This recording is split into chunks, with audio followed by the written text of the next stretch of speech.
Of course, this will be our last one. It is known as the blood, the last component of the circulatory system. Why? This is actually the lifeline of the circulatory system. It is also important to life and it reveals something about our health. Specifically, when we all know when we have wounds in our body, you will know that the blood will form out when you have wounds, when you have problems, cuts like that. Sometimes when you hold it much, it is really sticky and opaque, and it actually gives you the fear na, hey, why my blood is oozing? Speaking of which, the blood actually ranges between 7.35 and 7.45 pH range, which is actually basic, slightly alkaline. It represents 8% of the total body weight in the human body. An adult female actually has it's 4 to 5 liters of blood on average. The adult male has 5 to 6 liters of average. Plus, the blood is actually one of the most important fluid, which consists of 55% plasma, which consists of water, the proteins or the albumin, the electrocytes, and dissolved gases, which includes oxygen gas and the carbon dioxide. They actually play a role in regulating water movement between tissues and blood, protecting against foreign invaders and carrying lipids and steroid hormones. And at the same time, they help in blood clotting.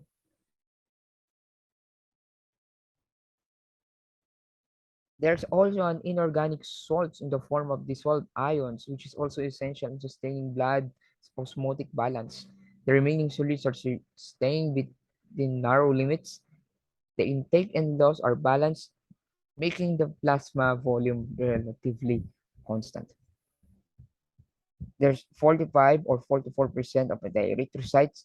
There's less than or equal to 1% of the platelets and leukocytes.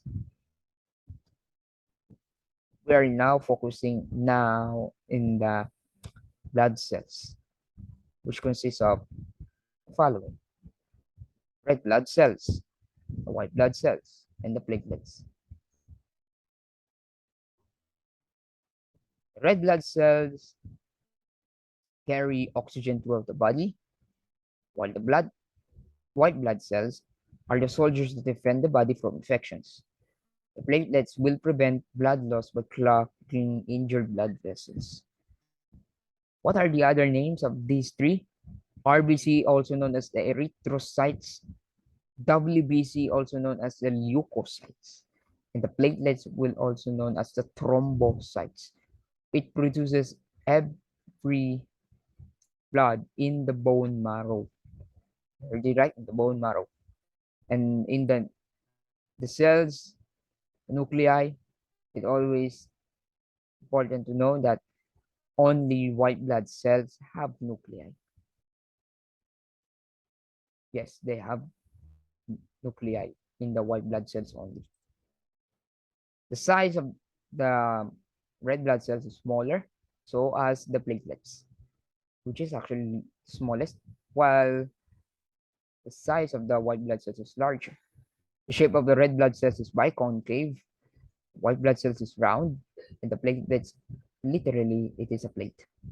The location of the red blood cells will always be confined in the blood, while the white blood cells will be found in the lymphatic system and the interstitial fluid, and the blood and the spleen in the platelets.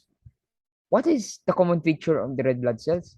It is actually rich in hemoglobin, an iron-containing protein, where mature mammalian red blood cells do not have a nucleus to give more space for that part, the iron-containing protein known as hemoglobin, which transports oxygen. And they have anaerobic metabolism for ATP generation. If they employ the aerobic metabolism, the oxygen transport will be less efficient, as the cells that transport it need to obtain some of oxygen that they carry.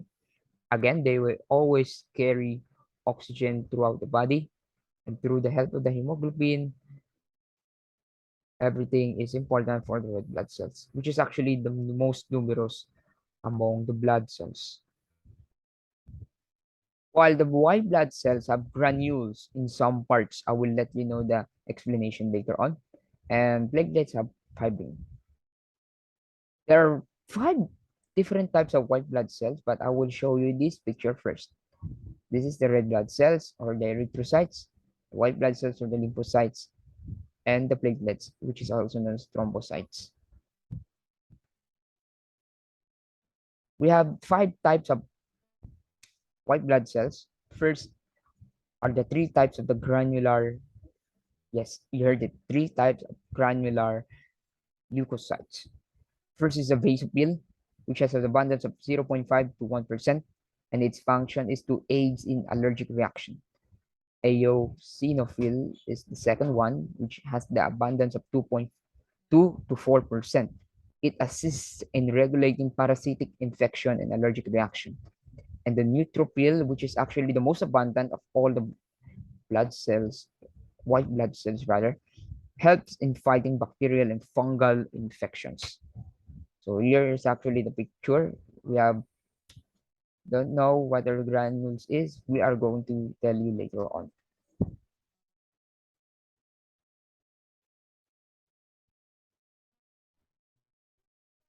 Of course, we have the non-granular, which compose of the lymphocyte, which has an abundance of 20 to 25%. It is responsible for viral infection and adaptive immunity. And the monocyte, with an abundance of 3 to 8%, which fights chronic infections and belong to the innate immunity. Don't forget that this is actually the picture of a monocyte and the lymphocyte.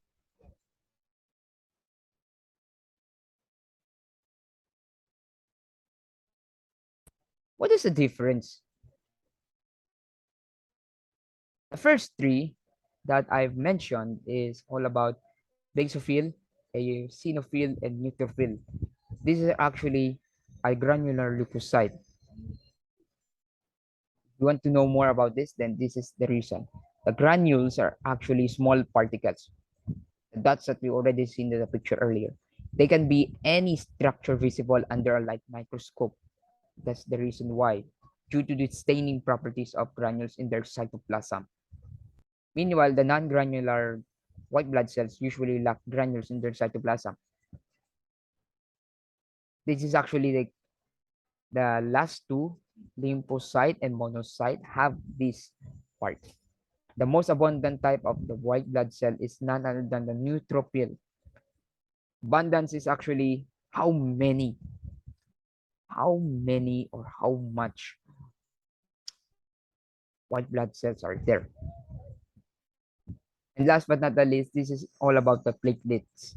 The platelets is also the most important part, which aids in blood clotting. A small cut in your skin is not fatal because the liver or even in the spleen releases prothrombin into the blood once an injury in the blood vessel is present. Fibrinogen will be converted into fibrin once the prothrombin, the clotting factor is present. It is actually the fibrin that forms clumps to create a clot. Yes, you heard it right. There's a damaged vessel right there. It will actually trigger the release of clotting factors. This is the prothrombin. It will convert it into thrombin itself, protein that is actually adds into the fibrinogen, making it insoluble. Again, the prothrombin and thrombin will be present if in the fibrinogen to form a fibrin. Information that the platelet plug is important. Platelet is in yellow, while the red blood cells will be always red. There's a development of blood clot, which is actually the strands adhere to the plug to form an insoluble clot. Again, hindi po ito natutunaw. I hope everybody learned more about the blood cells and the other parts of the circulatory system. So take your time to ask questions in the chat box or in the messenger to let you know more about it. Thank you very much.